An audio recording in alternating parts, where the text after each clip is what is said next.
Hi అండి. మనకి సంచలనం సృష్టించిన వైష్ణవి గురించిన ఇంకొన్ని నిజాలు మనం తెలుసుకునే ప్రయత్నం చేద్దాం. ఇప్పటికే చాలామంది ఆ అమ్మాయికి సంబంధించిన విషయాలు చాలానే తెలియజేయడం జరిగింది. అలానే అమ్మాయికి సంబంధించిన యూట్యూబ్ ఛానల్ ఏదైతే ఉందో అది చాలా మందిని కూడా సబ్స్క్రైబ్ చేసుకుంటే అందులోనే మనకి ముప్పాతిక భాగం నిజాలు తెలిసిపోతున్నాయి. అవి చూస్తుంటేనే ఎంతో కష్టంగా అనిపిస్తుంది. అవి అమ్మాయి అప్‌లోడ్ చేసినప్పుడు ఎవరైతే సబ్‌స్క్రైబర్స్ ఉన్నారో మనలో చాలామందిమి ఇప్పుడు చేసుకొని ఉన్నాము. మనకు తెలియకపోయింది. ఛానల్ గురించి అప్పటికి తెలీదు కాబట్టి ఇప్పుడు చూస్తే అమ్మాయి తను పడిన బాధలన్నీ కూడా కంటెంట్ రూపంగా పెడుతూనే వచ్చింది. అప్పట్లో కామెంట్స్ కూడా కొంతమంది నువ్వు కావాలని పెడుతున్నావు. ఇది నిజం కాదు అని సబ్స్క్రైబర్స్ కొంతమంది కామెంట్స్ పెట్టగా, కాదు ఇది నిజమే అంటూ అమ్మాయి చెప్పడం కూడా జరిగింది. నిజమే. ఏ కల్మషం లేని, ఏ కల్లా కపటం తెలియని మామూలు ఒక చిన్న పల్లెటూరులో పెరిగిన ఒక అమ్మాయి సంతోషమైన, బాధ అయినా పంచుకోవడానికి తన ఛానల్ ఉంది కాబట్టి, సబ్స్క్రైబర్స్ ఉన్నారు. తనని ఆదరిస్తున్నారు కాబట్టి తన తన మెచ్యూరిటీ లెవెల్ అంతే. తను ప్రతిదీ కూడా తీసుకొచ్చి సోషల్ మీడియాలో పోస్ట్ చేస్తూ వచ్చింది. అప్పట్లో అది ఎవరికీ కూడా బహుశా మరి పేరెంట్స్ వరకు తెలిసేమో. చివరికి వాళ్ళ బ్రదర్స్‌కి కూడా అది పెద్ద అర్థం కాలేదు. బయటకి చూడటానికి బానే ఉన్నారు కదా! అని అనుకున్నారంట. ఆ బ్రదర్స్ అంటే మొత్తం వాళ్ళ ఫ్యామిలీ మొత్తం చిన్నాన్న, పెదనాన్న, పిల్లలు అందరూ కలిసి వైష్ణవికి 2 అక్కలు, 13 మంది అన్నలు ఉన్నారు. పేరెంట్స్ ఉన్నారు. ఈరోజు వాళ్ళ బాధ చూస్తుంటే ఆ వీడియోస్ చూస్తుంటే తట్టుకోవడం మనకే చాలా కష్టంగా అనిపిస్తుంది. ఇక వాళ్ళు ఈ బాధ ఎలా భరిస్తున్నారన్నది ఆ భగవంతుడికే తెలియాలి. ఇంత ఇంత దారుణం చేసి, ఇంత మరణ శాసనం లిఖించిన ఆ దుర్మార్గుడు చేసిన దారుణాలు గురించి ఒక్కసారి చిన్నగా చిన్న సమీక్ష అనేది మనం చేసుకునే ప్రయత్నం చేద్దాము. అతను తన పేరెంట్స్‌తో కలిసి ఈ అమ్మాయిని పెళ్లి చూపులు చూడటానికి వచ్చాడట.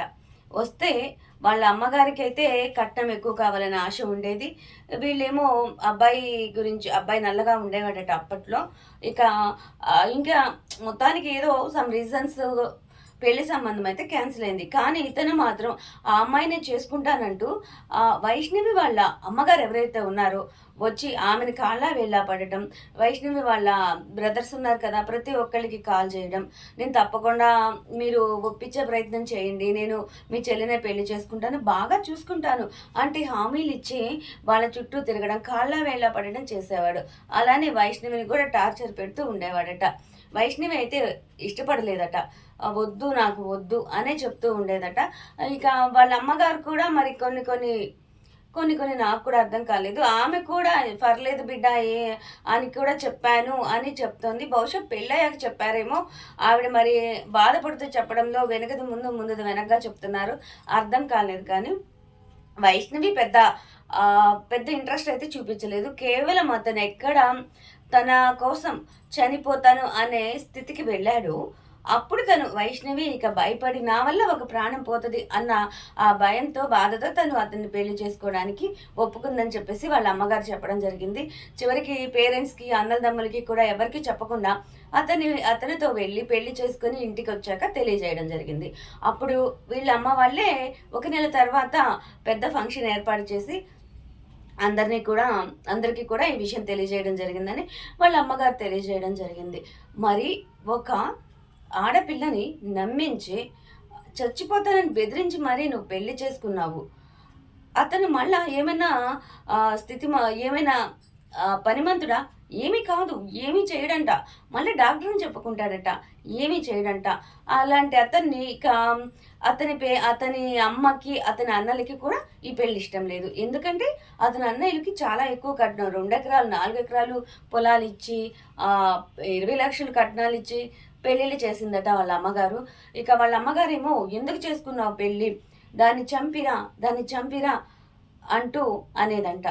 మనకి already audio calls, audio visuals కానీ అవన్నీ కూడా మనకి సోషల్ మీడియాలో అందరం కూడా వినే ఉంటాము. ఇక అలాంటి స్త్రీ కూడా ఉంటుందా అనిపించింది ఆవిడ లాంగ్వేజ్ విన్నాక. చాలా దారుణమైన బూతులు ఉపయోగించి కూడా ఒకసారి వైష్ణవితో ఆడియో కాల్ మాట్లాడడం కూడా జరిగింది. అవి కూడా మనకి సోషల్ మీడియాలో వైరల్ అవుతున్నాయి. ఇక్కడ తప్పెవరిదనేది అంటే, నువ్వు నమ్మించి ఆ అమ్మాయిని అంతా ఒక చిన్న పిల్లండి. చిన్న పిల్ల కాదు. అసలు 18 ఏళ్ల వయసులో ఉన్న ఆడపిల్ల అంటే ఆ తల్లికి పసిపిల్లే. నిన్న మొన్నటి దాకా చెయ్యి పట్టుకొని నడిచిన ఆ పిల్ల ఒక్కసారిగా ఇంత చదువు పేరుతో ఇలా చిన్న చిన్నగా ఎదుగుతూ ఒక్కో మెట్టు ఎక్కుతూ ఒక్కో క్లాస్‌కొచ్చే కొద్దీ పేరెంట్స్‌కి కొంచెం కొంచెం దూరం అవుతూ, ఫ్రెండ్స్‌కి దగ్గరవుతూ వెళ్తూ ఉంటే, ఆ తల్లికి మాత్రం ఆ బిడ్డ తను ఎత్తుకు తిప్పిన ఆ పసిబిడ్డలాగే కనిపిస్తదే తప్ప 18 ఏళ్ళంటే ఇంకా ఆ పేరెంట్స్ కళ్ళకి పెద్దవాళ్ళుగా అసలు కనిపించరు. అలాంటి అమ్మాయిని ఇంకో పసిబిడ్డకి జన్మనివ్వబోతున్న తమ బిడ్డని అలా ఈ కాలయముడు పొట్టన పెట్టుకోవడం అనేది ఇక కన్నవాళ్ళకి ఎంత కష్టంగా ఉంటుంది ఒక్కసారి ఆలోచించండి. అసల ఈరో ఒక నిర్ణయం అంటూ ఉండదా? కావాలని చేసుకొని అత్తవారింట్లోనే దుకాణం పెట్టి వాళ్ళింట్లోనే ఉంటూ అమ్మ దగ్గరికెళ్ళి మంతనాలు చేయడం మొదలుపెట్టాడు ఈ దుర్మార్గుడు. వాళ్ళ అమ్మ దాన్ని చంపేసి రా నీకు 2, 3 ఎకరాల పొలం ఇచ్చి అమ్మాయిని చూసి చేస్తాను.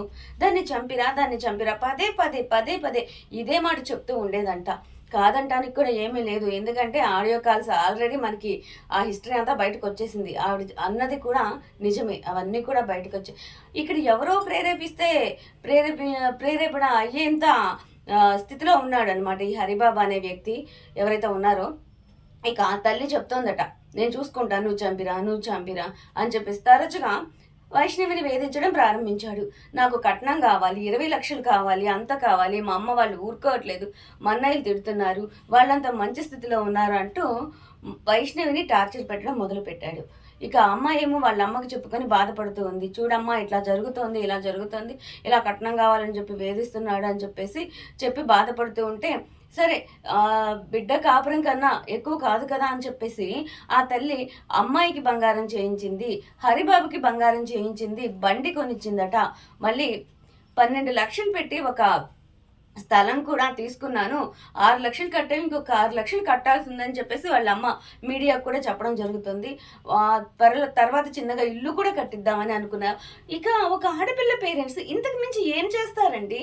అతను ఇంతకు మించి అసలు ఆడపిల్లని ఇవ్వడమే ఎక్కువ. అలాంటి ఏ పని పాట లేని అతనికి ఆడపిల్లని ఇవ్వడమే ఎక్కువ అనుకుంటే, మళ్ళా కట్న కానుకల పేరుతో వేధింపులు, మళ్ళా మర్డర్ ప్లాన్స్, అసలు సొసైటీ ఏమైపోతుందో నాకేం అర్థం కావట్లేదు.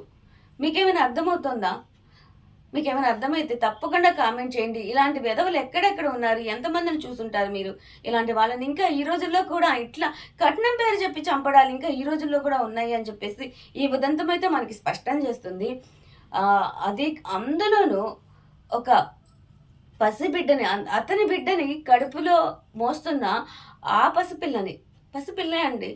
18 ఏళ్ళంటే ఆ వయసులో ఉన్న ఆడపిల్లల అమ్మలందరికీ పసిపిల్లల్లాగే కనిపిస్తారు. పసిపిల్లే ఆ అమ్మాయి గూడా. ఇద్దరిని ప్రాణం తీశాడు. ఇక్కడ ఇంకో విషయం కూడా చెప్పుకోవాలి. అంతకన్నా ముందే ఒక అబార్షన్ కూడా చేయించాడంట. ఎవరికీ తెలియకుండా. అంటే ముగ్గురు ప్రాణాలు తీసినట్టే గదా ఈ దుర్మార్గుడు. అసలా ఇప్పుడు ఏమంటారు ఇలాంటి వాడిని? అమ్మ మాటలు విని అతను చివరికి చేసిన దారుణం ఇది. అత్తగారు ఈ మధ్య ఒక 5 రోజుల క్రితమే ఇవన్నీ కూడా ఇవ్వడం జరిగింది. ఆస్తి ఆమె ఇవ్వగలిగినంత, ఆమె చేయగలిగినంత చేశారు.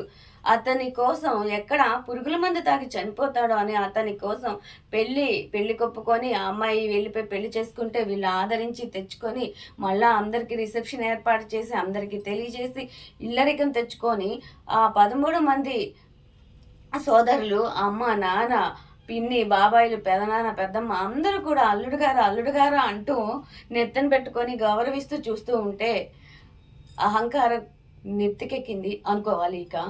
ఎవరేం చేస్తారులే అన్న అన్న ధైర్యమో, ఆ మూర్ఖత్వమో ఏంటనేది రేపు కాలమే తేల్చబోతోందని నాకు అనిపిస్తోంది.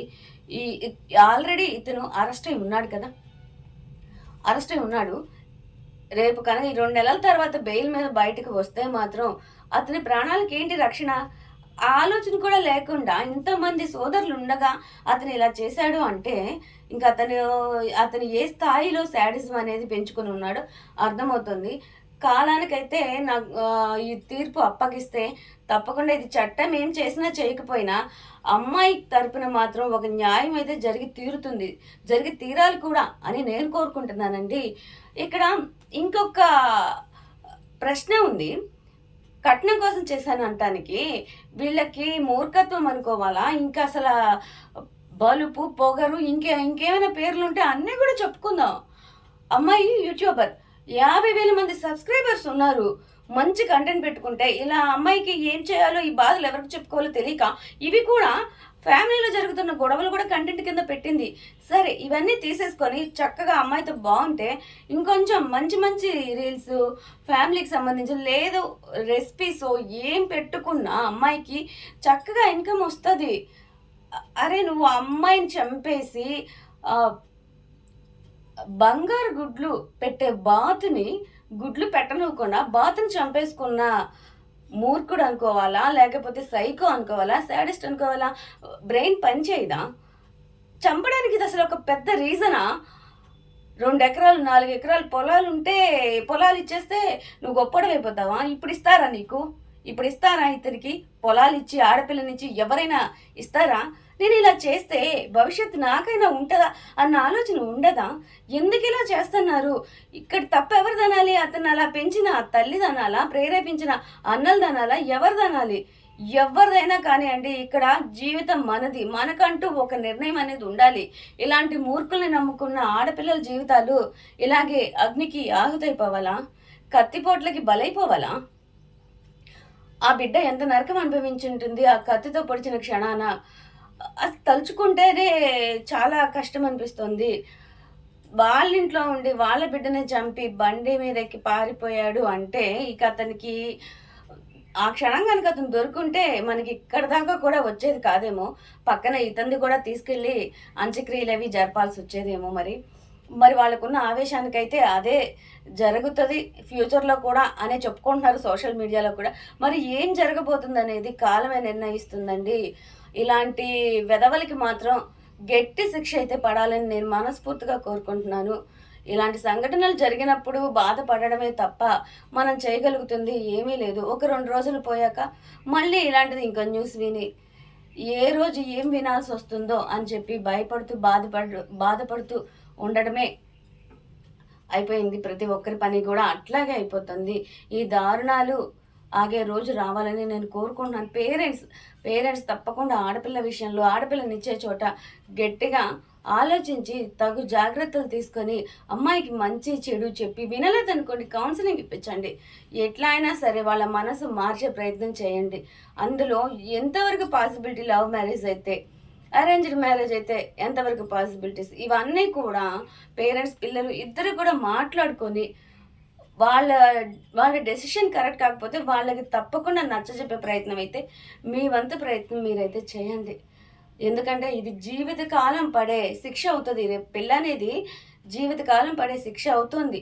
చాలా వరకు సంఘటనలు అవే చూపిస్తున్న చరిత్రలో. కాబట్టి పేరెంట్స్ కూడా జాగ్రత్తగా ఉండండి. Thank you.